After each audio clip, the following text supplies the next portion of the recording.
Alright, so this is a quick little follow-up video of the quick quality check for the 2024 Mazda CX-50. I just made a YouTube short / TikTok, and now I'm just recording this video on my phone. I was going to record it on my main camera, but it started raining, so I had to abort the filming, and time is running short, so gotta make this quick video on my phone. Anyway, the interior fit and finish was mostly pretty good. It made a couple of tiny little sounds, and the plastic bits sort of flex a little bit, but otherwise, it didn't squeak that much. I'd actually give this a 9 out of 10 for fit and finish, just because it really did not squeak all that much.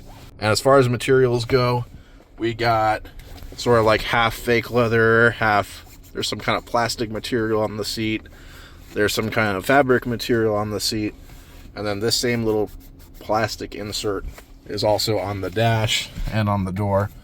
And then the upper part is still hard plastic. This is soft touch vinyl, but this is plastic, and everywhere below your knees is plastic.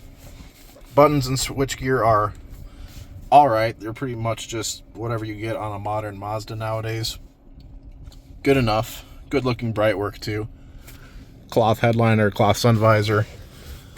Yeah, I would say this gets a 4 out of 10 for materials. If it had a little bit of like a main trim going on, like it's got this plastic that looks like metal. If it had like a wood or maybe a nicer metal trim or something, I could bump it to 5 out of 10, but for now I gotta give it a 4. So there you guys have it. It's 4 out of 10 for materials and 9 out of 10 for fit and finish. Let me know your thoughts. Alright guys, so in case you didn't know, this is actually my last day reviewing cars at this store and even working at this store. I am moving on. Unfortunately, I'm actually going back to my original stopping grounds where this channel began in the first place. I'm going back with that same company, so we're going to hopefully see some more interesting cars actually.